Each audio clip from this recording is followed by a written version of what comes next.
Shalom jemaat yang Tuhan kasihi, haleluya. Kita minggu ini mendengarkan khotbah tanda-tanda bahwa kita ada di zaman akhir. Nah saudara, hari ini saya mau ajak kita sama-sama saudara, seperti yang kita dengar dari khotbah, kita jangan berfokus kepada meramalkan tanggal, hari, tahun kedatangan Tuhan. Itu adalah bagian Tuhan, ya. Nah, bagian kita apa, saudara? Bagian kita adalah mempersiapkan diri agar kita siap menantikan kedatangan Tuhan yang kedua kali. Nah, hari ini saya ingin mengajak kita melihat di dalam firman Tuhan bagaimana kita mempersiapkan diri supaya waktu Dia datang kita benar-benar dapat, saudaraku, berjumpa dengan Yesus Tuhan kita. Nah saudara, saya akan mengajak saudara baca dalam Lukas pasal ke-21. Di sini dikatakan ayat yang ke-34.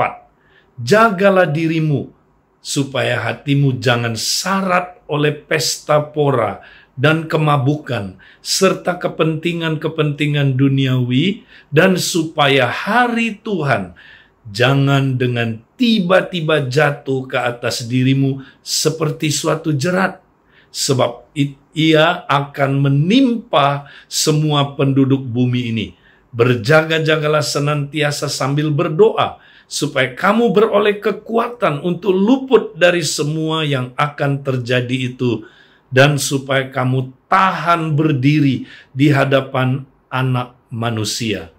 Nah, saudara, menurut ayat ini, saudara, siapakah yang akan siap menantikan kedatangan Tuhan yang kedua kali? Nah, di sini dikatakan, saudara, jagalah dirimu. Ya, harus mulai dari kita masing-masing. Jaga diri kita, saudara. Apanya yang kita mesti jaga? Supaya hatimu jangan syarat ya oleh 3 hal. Pesta pora, kemabukan, dan kepentingan-kepentingan duniawi. Saudara, kita mesti jaga hati kita. Rupanya, saudaraku, orang yang siap menantikan kedatangan Tuhan yang kedua kali adalah orang yang hatinya siap. Hatinya dijaga agar tidak syarat, artinya penuh dengan 3 hal, saudara. Yang pertama, saudara, jangan syarat dengan pesta pora. Kedua, jangan syarat dengan kemabukan.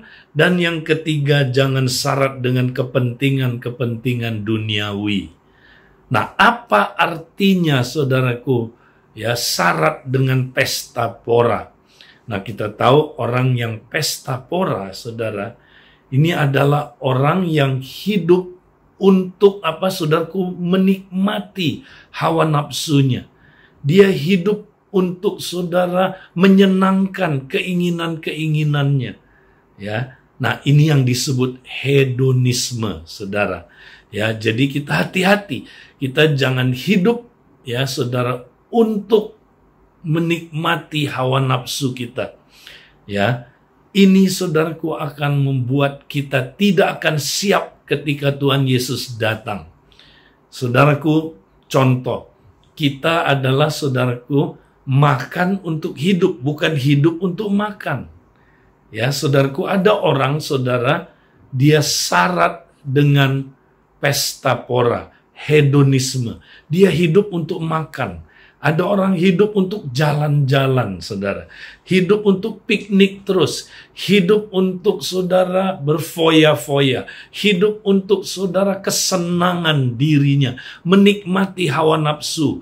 Ya, termasuk, saudaraku, ya, Tuhan Yesus berkata kalau seorang, ya, pria melihat seorang wanita, ya, dan dia, saudaraku, menginginkannya, itu maksudnya bukan sekedar lihat terus kemudian terangsang, kemudian dia, saudara, jatuh dalam dosa.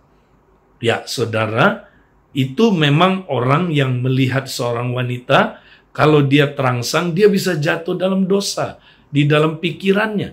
Tapi dalam bahasa Yunaninya, saudara, ayat itu maksudnya adalah terus-menerus melihat dengan tujuan untuk menikmati ya keinginan seksualnya, saudara. Nah, itu maksudnya, itulah hedonisme, saudara. Ya, ada orang hidup untuk menikmati keinginan seksualnya. Ya. Nah, dia memang lihat wanita tujuannya supaya dia puas. Supaya dia puas keinginan seksualnya. Nah, itu saudaraku yang disebut dosa perzinahan di hatinya. Nah, banyak orang yang hidup demikian. Dia hidup untuk menikmati keinginan seksual.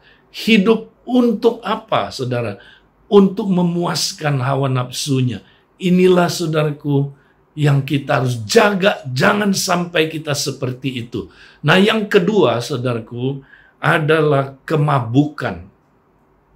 Kemabukan itu artinya gini, saudara. Orang yang mabuk, dia dikuasai sepenuhnya oleh apa? Alkohol, saudara. Ya, kemudian dia makin lama dia terikat, ya, ketergantungan dengan alkohol. Ya, ini yang disebut addiction. Saudaraku, hari-hari ini begitu banyak orang yang, saudaraku, ya, hidupnya diikat, diperbudak oleh sebuah kebiasaan yang buruk, saudara. Ya, kebiasaan yang berdosa mengikat dia. Ini yang disebut addiction. Saudara, Tuhan tidak mau kita diperhamba ya oleh sesuatu yang, saudaraku, menguasai kita. Ya, seperti alkohol. Ya, mungkin saudara ada yang dikuasai oleh, saudaraku, ya, oleh rokok, oleh apa lagi, saudaraku, dikuasai ya oleh sesuatu yang memperbudak saudara. Ya, addiction itu banyak macamnya, saudara, termasuk sexual addiction. Ya, Tuhan mau kita bebas dari ikatan-ikatan itu.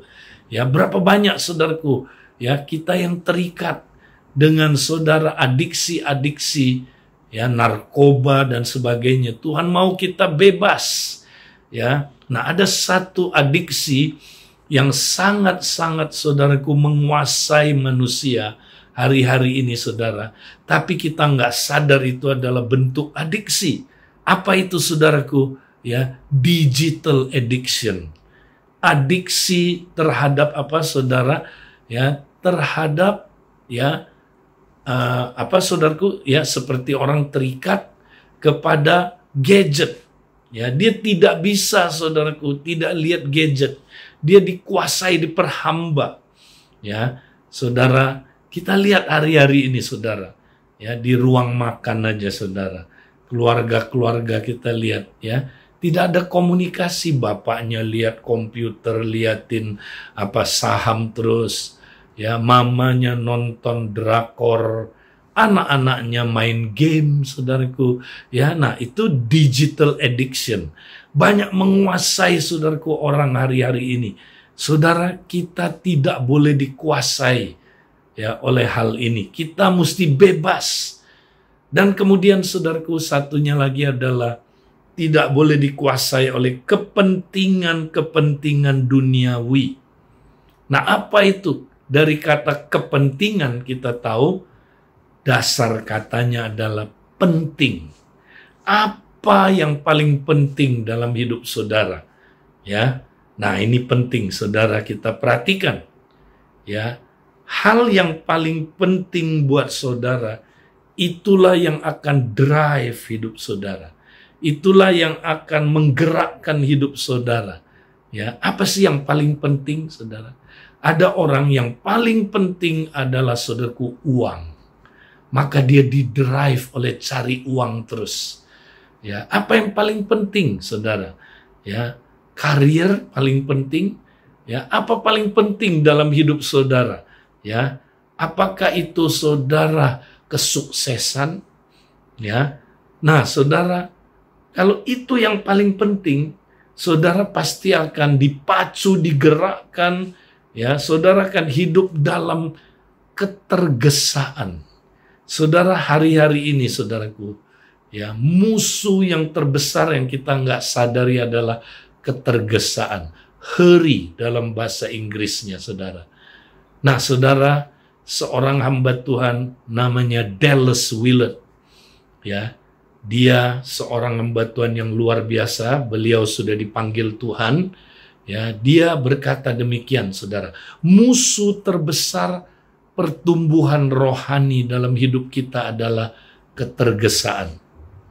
Ya, karena itu kita harus dengan keras mengeliminir, ya, ketergesaan. Saudara-saudara, bahkan psikolog Carl Jung, ya, yang saudaraku menemukan ekstrovert dan introvert, ya, dia berkata demikian, saudara, ketergesaan bukanlah dari setan, tapi ketergesaan adalah setan sendiri. Wow, ya saudara, artinya apa? Ya, ini mungkin sebuah kiasan bahwa saudara, setan, ya, menjelma menjadi ketergesaan, dan saudara, dia, ya, menguasai hidup manusia. Supaya apa, saudaraku? Ketika manusia tergesa-gesa, saudara, maka dia dikuasai, ya, dan hidupnya, saudara, ya, tidak lagi punya waktu untuk Tuhan, tidak punya lagi waktu untuk keluarga, tidak punya waktu bahkan untuk dirinya sendiri, saudara. Lihat, perhatikan, sejak tampilnya smartphone, saudaraku, ya, 2000 berapa itu? 2007 apa 2008, ya. Maka dunia dikuasai, saudaraku, oleh benda yang sangat, ya, nggak terlalu besar ini, yang kecil, tapi kita dikuasai sepenuhnya, saudara. Nah, akibatnya, saudara, kita pelan-pelan tergerus hidupnya, ya. Kita mulai nggak ada waktu buat Tuhan, nggak ada waktu buat keluarga, tidak ada waktu buat diri sendiri. Akhirnya, saudara, kita tergerus. Nah, lama-lama, saudara, hidup kita hancur. Saudara, itu sebabnya mari di akhir zaman ini, saudara, kita mesti menang. Kita tidak boleh kalah. Hati kita tidak boleh, ya, syarat dengan 3 hal ini, saudara. Pesta pora, kemabukan, dan kepentingan-kepentingan duniawi. Nah, bagaimana, saudara, kita menang? Nah, dikatakan di sini, saudara, berjaga-jagalah senantiasa sambil berdoa, supaya kamu beroleh kekuatan untuk luput dari semua yang akan terjadi. Ya, saudara, supaya kita nggak diikat oleh apa, saudara, 3 hal itu di dalam hati kita, dan kita siap, ya, menyambut kedatangannya, ya, siap menghadapi, ya, goncangan yang ada yang begitu besar itu, saudara. Caranya adalah berjaga-jaga senantiasa sambil berdoa. Nah, ini apa, saudara? Ini adalah praktek disiplin-disiplin rohani. Ya, kalau kita praktek disiplin-disiplin rohani, saudara, kita akan siap. Kita bisa mengalahkan 3 hal tersebut di hati kita, dan kita bisa siap menghadapi, ya, goncangan yang ada, saudara. Ya, kita siap menghadapi, ya, hal-hal yang begitu dahsyat yang akan datang menimpa bumi ini, saudara. Kita akan siap. Nah, saudara, saya yakin orang yang siap menantikan kedatangan Tuhan, saudara, adalah orang yang percaya Yesus bukan sekedar juru selamat penolong hidupnya, tapi Yesus adalah Tuhan dalam hidupnya, saudara. Nah, saya mau kutip, ya, satu ayat yang terakhir supaya mengingatkan kita, saudara. Ya, kalau saudara baca dalam Injil Lukas juga, ya, di dalam Lukas pasal 19, ya, tentang perumpamaan uang mina. Nah, di situ, saudaraku, orang yang terakhir disebut, saudaraku, ya, dia adalah orang yang, saudara, tidak bermultiplikasi. Ya, dia diberi, saudaraku, 1 uang mina itu, dia tidak bermultiplikasi. Nah, siapakah orang ini, saudara? Orang ini, ya, kita pikir dia adalah orang yang, ya saudaraku, Kristen murni, Kristen sejati. Tidak, dia bukan orang Kristen sejati, saudara. Siapakah dia, saudara? Memang dia kelihatannya, saudaraku, ya, percaya kepada Yesus, kelihatannya. Ya, dia kelihatannya mungkin menyebut dirinya Kristen. Ya, saudara, mungkin dia juga beribadah. Ya, saudaraku, ya, dia menjalankan kegiatan-kegiatan ibadah. Ya. Tapi saudara, dari ayat 27, Lukas 19 ayat 27 dikatakan di sini, saudara, siapakah dia, saudara? Akan tetapi semua seteruku ini, nah ini refer kepada orang ini, yang tidak suka aku menjadi rajanya, bawalah mereka ya kemari dan bunuhlah mereka di depan mataku. Nah ingat, ya ini perumpamaan tentang ya kedatangan raja kita kembali. Ya, jadi orang yang satu mina, siapakah dia, saudara? Itu menggambarkan ya semua orang yang saudara adalah seterunya Tuhan. Dia musuhnya Tuhan. Ya, dia kelihatannya percaya Yesus, tapi dia, saudaraku, tidak mau Yesus jadi rajanya. Berarti dia belum terima Yesus sebagai Tuhan, penguasa tunggal hidupnya, raja yang memerintah atas hidupnya. Berarti dia Kristen palsu, saudara. Nah, saya percaya, saudara, orang yang bisa ketemu dengan Tuhan adalah orang yang bukan hanya percaya Yesus sebagai penolong, juru selamat, tapi juga dia percaya Yesus Tuhannya, rajanya, yang memerintah hidupnya sepenuhnya. Saudara, Yesus bilang, mengapa engkau memanggil aku Tuhan, Tuhan? Padahal engkau tidak melakukan apa yang aku katakan. Pada akhir zaman nanti banyak orang berseru, Tuhan, Tuhan. Saat itu Tuhan bilang begini, saudara, enyahlah engkau, aku tidak pernah mengenal engkau. Tuh, tidak pernah. Artinya belum pernah lahir baru, belum pernah diselamatkan, belum pernah ya memperoleh hidup kekal. Dia berpikir dia selamat. Dia berpikir, saudaraku, dia orang Kristen. Tapi sebenarnya, saudara, dia palsu. Nah, saudara, tentu kita nggak mau jadi orang Kristen yang palsu. Mari, saudaraku, kita cek diri kita. Ya, apakah kita benar percaya Yesus adalah Tuhan dan Juru Selamat kita?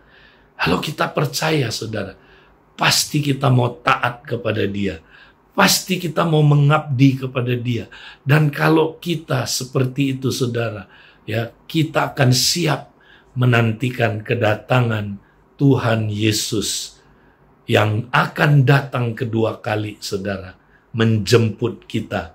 Mari kita, saudaraku, siapkan diri kita. Minggu ini kita mau terus, saudaraku, ya, kita mau siap sambil berjaga-jaga menantikan kedatangan Tuhan yang kedua kali. Tuhan memberkati kita. Amin.